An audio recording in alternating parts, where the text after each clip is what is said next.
அண்ணாவை பொறுத்த வரைக்கும் அவர் எப்போதுமே ஒரு விஷயம் சொல்லுவாரு, மக்களிடம் செல் அப்படின்னு சொல்லுவாரு அப்படின்னு சொல்லுவாங்க. ஆனா இந்த சட்டமன்ற தேர்தலோட முடிவை அவர் ஒருவேளை பார்த்திருந்தாரு அப்படின்னா, சினிமால முதல்ல நடி, அதுக்கப்புறம் அரசியலுக்கு வா அப்படின்னு கூட அவர் சொல்லியிருந்திருக்கலாம். ஏன்னா அந்த அளவுக்கு சினிமா இந்த அளவுக்கு தமிழ்நாட்டு மக்களை ஆட்டு வச்சிருக்கு. எந்த அளவுக்கு சினிமாவை தமிழ்நாட்டு மக்கள் விரும்புறாங்க, எந்த அளவுக்கு அது சினிமா அவங்களை கவருது அப்படிங்கிறத இந்த தேர்தல் முடிவுக்கு பிறகுதான் தெரிய வருது. இது வந்து முழுக்க முழுக்க விஜய்க்காக போட்ட ஓட்டு தான். அதாவது மாற்றம் அப்படிலாம் நினைச்சு போடல. ஏன்னா மாற்றம் சொல்ற அளவுக்கு விஜய் ஒரு மாற்று அரசியலை அவர் முன்னெடுத்து பேசவே இல்லை. தாவேக்காவை ரொம்ப அண்டர் எஸ்டிமேட் பண்ணிட்டாங்க திமுக, அதிமுக அப்படிங்கறதா என்னோட கருத்து. உங்கள் சத்யாவில் குளு குளு ஏசி ஆஃபர். டயா பூஸ்டர் சுகரை கண்ட்ரோல் பண்ணும், உங்க ஆரோக்கியத்தை மீட்டு தரும். சர்க்கரையை கட்டுப்படுத்துறதுக்கான எளிமையான வழிமுறை, இயற்கையான வழிமுறை. அனைத்து மருந்து கடைகளிலும் கிடைக்கும். 2026 சட்டமன்ற தேர்தலில் மக்கள் கொடுத்த தீர்ப்புல தனிப்பெரும் கட்சியை உருவெடுத்து ஆட்சி அமைக்க போகும் தாவேக்காவுக்கு வாழ்த்துக்கள். தாவேக்கா தலைவர் விஜய்க்கு வாழ்த்துக்கள். முதல் தேர்தலையே ஒரு வரலாற்று சாதனையை படைச்சிருக்காங்க. 2 பெரிய திராவிட கட்சிகளை வீழ்த்தி, அதுவும் சாதாரணமான ஒரு விஷயம் இல்ல. 2 பேருமே மிகப்பெரிய கூட்டணியோட இருந்தாங்க. இந்த பக்கம் திமுக மிகப்பெரிய கூட்டணி, அந்த பக்கம் அதிமுக மிகப்பெரிய கூட்டணி. அவங்களுக்கு அரசியல் அனுபவம் இருந்தது. ஏராளமான வாக்குறுதிகளை 2 பேரும் கொடுத்திருந்தாங்க. நலத்திட்டங்கள் ஏற்கனவே அவங்களோட ஆட்சியில பண்ணியிருக்காங்க. சோ அதெல்லாம் சொல்லி கூட வாக்கு சேகரிச்சாங்க. சோ நிறைய பிளஸ் அவங்க 2 பேருக்குமே இருந்தது. அப்படி இருக்கும்போது தனித்து விடப்பட்ட கட்சியா தாவேக்கா இருந்தது. பெரிய அளவுல அவங்களுக்கு கூட்டணி அமையல. முதல் தேர்தல் இது. சோசியல் மீடியாவுல அதிகமா விமர்சிக்கப்பட்ட கட்சி, கொண்டாடப்பட்ட கட்சியும் கூட தாவேக்கா. அதனால இந்த தேர்தல் எப்படி இருக்க போகுது அப்படிங்கிறது எல்லாருக்கும் ஒரு பெரிய எதிர்பார்ப்பு கொடுத்தது. யாரோட வாக்குகளை பிரிக்க போறாரு அப்படின்னு சொல்லி. சோ திமுகவோட எதிர்ப்பு வாக்குகள் 3ஆ பிரியறதுனால திமுகவுக்கு தான் சாதகமா இருக்கும், திமுகவை தான் அதிகமா ஸ்கோர் பண்ணுவதற்கான வாய்ப்பு இருக்கு அப்படின்னு தான் கருத்து கணிப்புகள்ல சொன்னாங்க. அரசியல் விமர்சகர்கள் சொன்னாங்க, ஏராளமான பத்திரிகையாளர்கள் சொன்னாங்க. நானுமே கூட அதான் நினைச்சேன். ஆனா அவர் வந்து கிட்டத்தட்ட திமுக, அதிமுக எல்லாருடைய வாக்குகளுமே இவர் எடுத்திருக்கிறாரு. பார்க்க போனா கிராமங்கள் வரைக்குமே இவர் ரீச் ஆயிருக்காரு. எல்லாரும் என்ன சொன்னாங்கன்னா, சிட்டில தான் இவருக்கு வாக்கு போகும், இவருக்கு ஓட் பண்ணுவாங்க. ஆனா கிராமங்கள் அந்த அளவுக்கு விஜய் ரீச் ஆகல அப்படின்னு தான் சொன்னாங்க. ஆனா கிராமங்கள்லயுமே விஜய் ரீச் ஆயிருக்காரு. பெரிய அளவுல கேம்பெயின் பண்ணல, பெரிய அளவுல உழைப்பையே அவர் போடல.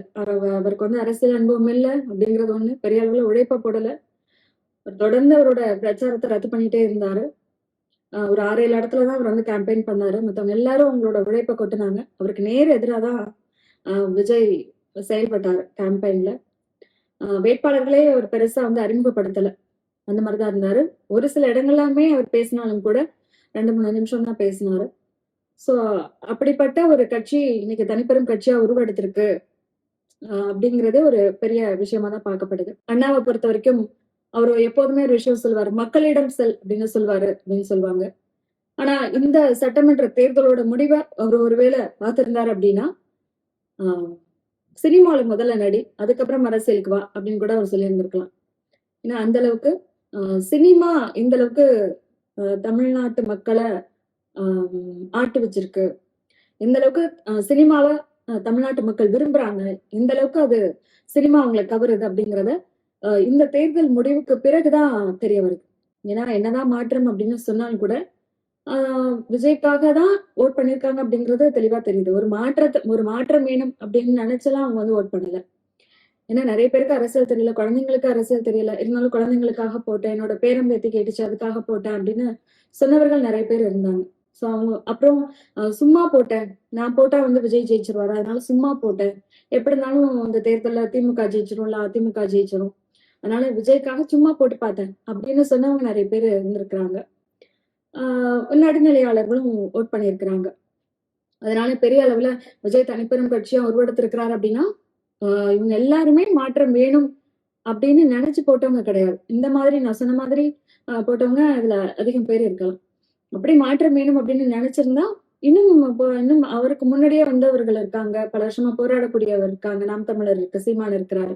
சோ இது வந்து முழுக்க முழுக்க விஜய்க்காக போட்ட ஓட்டு தான். அதாவது மாற்றம் அப்படிலாம் நினைச்சு போடல. ஏன்னா மாற்றம் சொல்ற அளவுக்கு விஜய் ஒரு மாற்று அரசியலை அவர் முன்னெடுத்து பேசவே இல்லை.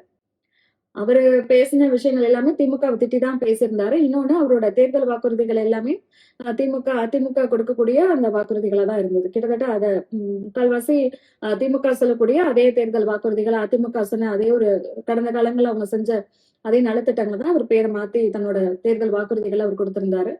சோ இவர் கோட் பண்ணணும், இவர் வந்து இந்த அரசியலை முன்னெடுக்கிறாரு, அதனால இவர் வேணும் அப்படின்னு சொல்லி அந்த அளவுக்கு எல்லாம் சிந்திச்சு ஓட் பண்ணல.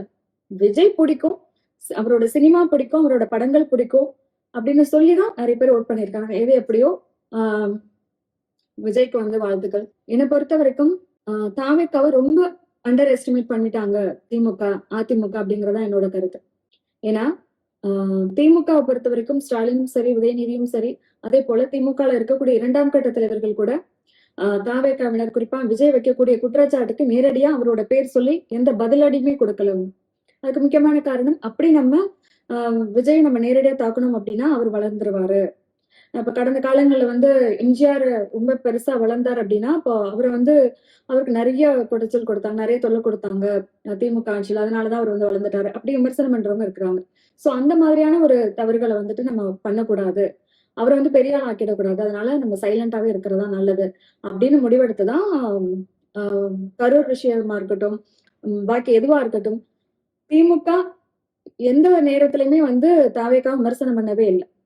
விஜய் அப்படிங்கிற பேரையே ஸ்டாலின் இது வரைக்கும் உச்சரிக்கவே இல்லை, உதயநிதியும் கூட. சோ அது வந்து இவங்க பண்ணிருக்க கூடாதோ அப்படின்னு தோணுது. ஏன்னா விஜய் வைக்கக்கூடிய குற்றச்சாட்டு, விஜய் திமுக மேல முன்வைக்கக்கூடிய விமர்சனங்கள் எல்லாமே மக்கள் மத்தியில ரீச் ஆயிருக்கு. இன்னைக்கு ஏன் ஓட் பண்ணீங்கன்னு கேட்டா விஜய் பிடிக்கும், பேரம் பத்தி சொன்னாங்க, மாற்றமே. இது எல்லாத்தையும் தாண்டி இன்னொரு விஷயம் என்ன சொல்றாங்க, விஜய் சொன்ன அதே விஷயத்த இவங்க திரும்பியும் சொல்றாங்க. வாரிசு அரசியல சொல்றாங்க, அப்புறம் வந்து கஞ்சா அப்படின்னு சொல்றாங்க, அப்புறம் வந்து பெண்களுக்கு பாதுகாப்பு, இப்படி விஜய் என்னென்ன விஷயம்லாம் அவர் வந்து சொல்லியிருந்தாரோ அது எல்லாமே அப்படியே சொல்லியிருக்காங்க. சோ விஜய் சொன்ன எல்லா விஷயமும் வந்து அவங்க கிட்ட போய் ரீச் ஆயிருக்கு. அப்படிங்கும்போது அப்ப அவரு சொல்ற விஷயங்கள் உண்மையிலே இங்க என்ன நடக்குது, இங்க இருக்கிற அரசியல் என்ன, விஜயால ஒரு மாற்றத்தை கொண்டுட்டு வர முடியுமா, விஜய் நாளைக்கே சிஎம் ஆகிறார் அப்படின்னா என்ன பண்ணுவாரு, அவரால் என்ன பண்ண முடியும், அவருக்கு நிர்வாக திறமை இருக்கு, இது போன்ற விஷயங்கள் எல்லாம் எடுத்து திமுகவும் சரி அதிமுகவும் சரி பேசியிருக்கணும். குறிப்பா திமுக பேசியிருக்கணும். ஏன்னா அவர் திமுக அட்டாக் பண்ணாரு. பரப்புரையில பேசுவாங்க, பதிலடி கொடுப்பாங்க அப்படின்னு நான் ரொம்பவே எதிர்பார்த்தேன். ஏன்னா திமுகல பேச்சாளர்களுக்கு குறைவில்லை, புள்ளி விவரங்களோட பேசக்கூடியவர்கள் ஏராளம் பேர் இருக்காங்க. நீங்க அதிமுக எடுத்துட்டா விரல் விட்டு எண்ணக்கூடியவர்கள் தான் அப்படி பேசக்கூடியவர்கள் இருக்காங்க. ஆனா திமுகல அப்படி இல்லை, நிறைய பேர் அவங்க கிட்ட நம்மளால பேசி ஜெயிக்க முடியாது. அந்த அளவுக்கு புள்ளி விவரங்களோட, டேட்டாக்களோட, கடந்த கால அரசியலை தேதி வாரியா குறிப்பிட்டு பேசக்கூடியவர்கள் இருக்கிறாங்க. அப்படிப்பட்டவர்கள் அந்த கேம்பெயின்ல கூட எதனால விஜய்க்கு பதிலடி கொடுக்கல, விஜயோட அரசியலை எடுத்து ஏன் மக்கள் கிட்ட போய் சொல்லல அப்படிங்கிற ஒரு கேள்வி இருக்கு. அதனாலதான் விஜய் வைக்கக்கூடிய விமர்சனங்கள் வந்து ரொம்ப ரீச் ஆயிருக்கு. அதுக்கு இவங்க பதிலடியும் கொடுக்கல அப்படிங்கிறதுனால விஜயோட அந்த விமர்சனங்கள் அப்படியே மக்கள் மத்தியில பதிஞ்சிருச்சு. இவங்க வழக்கம் போலவே திமுக அதிமுக இந்த சண்டையில இருந்துட்டாங்க. இன்னும் சொல்லணும்னா 2024 நாடாளுமன்ற தேர்தல் மாதிரியே இவங்க வந்து 2026 சட்டமன்ற தேர்தலையும் என்டிஏவோட தான் போட்டி அப்படிங்கிற மாதிரி சொன்னதுனால அது வந்து எடுபடலையோ இந்த தேர்தல் களத்துல அப்படின்னு தோணுது. ஏன்னா விஜய் இந்த தேர்தலை சந்திக்கிறதுனால இந்த தேர்தலை மக்கள் அவருடைய ரசிகர்கள் ரொம்ப கொண்டாட்டமா பார்த்தாங்க. குறிப்பா மீடியாக்களோட அட்டென்ஷன் விஜய் பக்கம் தான் இருந்தது. முழுக்க முழுக்க மீடியாவோட போக்கஸ் எல்லாமே விஜய் பக்கம் தான் இருந்தது. அப்படிங்கிறதுனால நியூஸ் பார்க்காதவங்க கூட பார்க்க ஆரம்பிச்சாங்க. சோ அந்த மாதிரி இருந்ததுன்னு தான் சொல்லணும். அப்படி இருக்கும்போது இது ஒரு திருவிழாவா மக்கள் பார்த்தாங்க. அப்படிங்கும்போது கண்டிப்பா அப்ப இந்த நேரத்துல என்டிஏ வர்சஸ் டிஎம்கே அப்படின்னு சொன்னது இவங்க மத்தியில எடுபடல. ஏன்னா இவங்க எல்லாருமே விஜய் போக்கஸ் பண்ணியே இருந்திருக்கிறாங்க, விஜய் மட்டுமே கவனிச்சிருக்காங்க, விஜய் நியூஸை மட்டுமே தான் பெரும்பாலும் பார்த்திருக்கிறாங்க. விஜய் என்ன சொல்றாரு, விஜயா என்ன சொல்றாங்க அப்படின்னு தான் பார்த்திருக்கிறாங்களே தவிர பாஜக என்ன சொல்லுது, தொகுதி மறுவரையறை வருது அப்படின்னா அதனால அந்த மசோதாவால நமக்கு என்ன பாதிப்போ, இதெல்லாம் பெரிய அளவுல இளைஞர்களா இருக்கட்டும், பெண்களா இருக்கட்டும் வந்து பெரிய அளவுல கவனத்துல எடுத்துக்கல அப்படின்னு தான் எனக்கு தோணுது. சோ திமுகவை பொறுத்த வரைக்கும் என்டிஏ விமர்சிக்கிறது ஒரு பக்கம் இருந்தாலும் மறுபக்கம் ஒரு உச்ச நடிகர் வராரு, ஒரு சூப்பர் ஸ்டார்களை ஒருத்தரா இருந்துட்டு அவர் வந்து அரசியலுக்கு வந்திருக்கிறாரு, அவருக்கு ஒரு பெரிய கிரௌட் இருக்கு. கரூர் சம்பவம் பெரிய சம்பவம் நடந்திருக்கு, அந்த சம்பவத்துல கூட விஜயா ஆதரிச்சவங்க தான் நிறைய பேர் இருக்கிறாங்க. அப்படி இருக்கும்போது நாளைக்கு இவர் வந்துட்டு நமக்கு ஒரு பெரிய போட்டியா வரலாம், ஒரு பெரிய சவாலா வரலாம் அப்படின்னு நினைச்சு விஜயோட அரசியலையும் இவங்க விமர்சனம் பண்ணியிருக்கணும். அதே போல அதிமுகவும் அவங்க வந்து ஆளுங்கட்சியா வரணும், அப்படி இல்லைன்னா எதிர்க்கட்சியாவது வரணும் அப்படின்னு சொல்லி தொடர்ந்து போராடிட்டு இருக்கிறாரு எடப்பாடி. சோ அவரை பொறுத்த வரைக்கும் இவர் திமுக மட்டும்தான் இவரும் அட்டாக் பண்ணி பேசினார். ஏன்னா திமுக விஜயை குறிப்பிடுறது இல்லை அப்படிங்கிறதுனால இவரும் உதயநிதியை தான் அதிகமா விமர்சனம் பண்ணாரே தவிர விஜய் அதிகமா விமர்சனம் பண்ணவே இல்லை.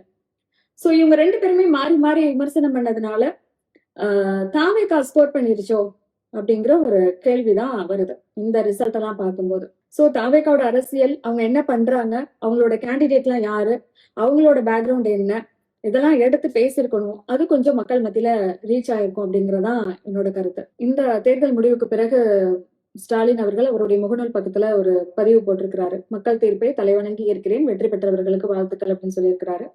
நிறைய விஷயத்த அவர் குறிப்பிட்டிருக்கிறாரு.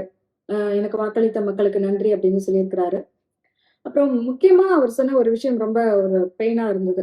ஏன்னா வாக்களித்தவர்களுக்கு மட்டும் இல்ல, வாக்களிக்க மறந்தவர்களுக்கும் சேர்த்தே நான் ஆட்சி நடத்தினேன். அனைத்து மக்களுக்கும் உண்மையா இருந்தேன். நான் என்னோட மனசாட்சி படியே செயல்பட்டேன். நான் என்னோட சக்தியை மீறி உழைச்சேன். என்னை போன்ற களத்தில் உழைத்த என் உயிரோடு கலந்திருக்கும் தலைவர் கலைஞரின் அன்பு உடன்பிறப்புகள் அனைவருக்கும் என்னுடைய நெஞ்சார்ந்த நன்றி அப்படின்னு சொல்லியிருக்கிறாரு. அதாவது என்னோட சக்தியை மீறி உழைத்தேன் அப்படின்னு அவர் சொல்லியிருக்கிற அந்த ஒரு விஷயம் கொஞ்சம் என்ன சொல்றது, ஸ்டாலின் அப்படின்னாலே உழைப்பு உழைப்பு உழைப்பு அப்படின்னு வந்து கலைஞர் சொல்வார். 13 வயசுல அவருடைய அரசியல் பயணம் ஆரம்பமானது. இப்ப அவருக்கு 75 வயசாயிடுச்சு. சோ இத்தனை வருஷமும் அவர் மக்களோட தான் பயணிக்கிறாரு. திமுக ஆளுங்கட்சியா இருந்தாலும் சரி, திமுக எதிர்கட்சியா இருந்தாலும் சரி, ஸ்டாலினே 2 முறை தோத்து போயிருக்கிறாரு. அப்பவும் கூட தொடர்ந்து மக்களை சந்திக்கிறது, மக்களை போய் பாக்குறது, அண்ணா சொன்ன அந்த மக்களிடம் செல் அப்படிங்கிறத மனசுல வச்சு தொடர்ந்து திமுக பொறுத்த வரைக்கும் மக்களோட பயணிச்சிருக்கிறாங்க. அதே போலதான் அதிமுகவும். ஸ்டாலினை பொறுத்த வரைக்கும் தேர்தல் எலெக்ஷன் முடிஞ்சும் கூட அவர் மக்களை சந்திக்கிறத நிறுத்தவே இல்லை. இப்ப இருக்கக்கூடிய தலைவர்கள்ல அரசியல அதிகமான உழைப்பை போட்டது யாரு அப்படின்னு கேட்டீங்கன்னா எல்லாரும் சொல்லக்கூடிய ஒரு நபர் ஸ்டாலினா தான் இருக்கும். அந்த அளவுக்கு அவருடைய உழைப்பு இருந்திருக்கு. கொளத்தூர் தொகுதிக்காக அவர் ஏராளமான திட்டங்கள் பண்ணியிருக்கிறாரு. இனிமே கொளத்தூர் தொகுதி மக்கள்கிட்டே நீங்க இப்ப போய் கேட்டீங்கன்னா கொளத்தூருக்காக ஸ்டாலின் நிறையவே செஞ்சிருக்கிறாரு அப்படின்னு சொல்லுவாங்க. கொளத்தூர் தொகுதியில போய் கேட்டோம்னா அடிக்கடி வருவாரு, அடிக்கடி பார்க்கலாம் ஸ்டாலின் அப்படின்னு தான் சொல்லுவாங்க. அந்த அளவுக்கு தொகுதிய ரொம்ப கவனிச்சுட்டவர். அவர் சிஎம்மா இருந்தாலும் சரி, எதிர்கட்சி தலைவரா இருந்தாலும் சரி, தன்னோட தொகுதிய அந்த அளவுக்கு பார்த்து எல்லா விஷயமும் பண்ணவர். ஆனா வந்து அவருக்கு அவரோட தொகுதி மக்கள் வந்து வாக்களிக்கல அப்படிங்கிறது ரொம்ப அதிர்ச்சியா இருக்கு. எப்படி தோத்து போனாரு அப்படிங்கிறது தெரியல. இன்னொன்னு ஸ்டாலினுக்கு ஆப்போசிட்ல இருந்த தாவேகா வேட்பாளர் அவர் யாருன்னு தெரியுமா, அவரோட பேக்ரவுண்ட் என்னன்னு தெரியுமா, அதெல்லாம் தெரிஞ்சுதான் மக்கள் ஓட் போட்டாங்களா அப்படிங்கிற ஒரு கேள்வியும் இருக்கு. என்னதான் திமுக தாவேகாவை அண்டர் எஸ்டிமேட் பண்ணியிருந்தாலும் கூட இப்படி ஒரு தோல்வி வரும், ஸ்டாலினே தோத்து போவார், அவரே சட்டமன்றத்துக்கு போக முடியாத ஒரு நிலை வரும் அப்படின்ட்டு நான் நினைக்கவே இல்லை. எது எப்படியோ திராவிட கட்சிகள் இல்லாம ஒரு புதிய கட்சி ஆட்சி அமைக்க போகுது. அவங்க மேல நமக்கு எந்த வருத்தமும் கிடையாது. ஒன்னே ஒண்ணுதான், அரசியல் அனுபவம் இருக்கணும், நிர்வாக திறன் இருக்கணும். இது இருந்தாதான் ஒரு மாநிலத்தையே நல்ல விதத்துல ஆட்சி பண்ண முடியும். ஏன்னா அப்படி இருக்கிறவங்க மேலேயே 1008 விமர்சனங்கள் இருக்கு அப்படிங்கும்போது அது எதுவுமே தெரியாம ஒருத்தர் வந்து சேர்ல உட்கார்றாரு அப்படின்னா அப்போ அந்த மாநிலம் என்ன ஆகும், மக்கள் என்ன ஆவாங்க அப்படிங்கிற ஒரு கவலையில தான் நம்ம பேசுறதை ஒழிய வேற எதுவும் கிடையாது. அவர் சொன்னார் இல்லையா, ஊழலற்ற ஆட்சியை கொடுப்பேன், திமுக அதிமுகவுக்கு மாற்றா இருப்பேன், நான் தூய சக்தியா இருப்பேன் அப்படின்னு சொன்னார் இல்லையா, அது அவர் எந்த அளவுக்கு கடைபிடிக்கிறாரு, எந்த அளவுக்கு மக்கள் நலத்திட்டங்களை செய்யறாரு, மக்களுக்கு எந்த அளவுக்கு நலத்திட்டங்கள் செய்யறாரு, இன்னும் நிறைய சொல்லலாம். பார்க்கலாம் அவரோட ஆட்சி எப்படி இருக்கு, மக்களுக்கு அவர் என்ன செய்யறாரு, இவங்களுக்கு மாற்று சக்தி அப்படின்னு சொல்லி மக்கள் ஓட் போட்டாங்க இல்லையா, அந்த நம்பிக்கைய அவர் வந்து எப்படி காப்பாத்துறாரு அப்படின்னு பார்க்கலாம். இப்படியெல்லாம் தான் அரசியல் அப்படின்ட்டு இருந்தது இல்லையா, அது எல்லாத்தையும் உடைச்சு நொறுக்கிற மாதிரி இந்த 2026 சட்டமன்ற தேர்தல் முடிவு நமக்கு காட்டியிருக்கு. அரசியல்னா அதுக்கு அனுபவம் தேவையில்லை, மக்களோட பயணிக்கணும் அப்படிங்கிற அவசியம் இல்லை. நீங்க வந்து மக்கள் கிட்ட ரீச் ஆகணும், அவ்வளவுதான். அது எது மூலமாவும் நீங்க ரீச் ஆயிட்டீங்கன்னா உங்களை பிடிச்சிருச்சுன்னா போதும்.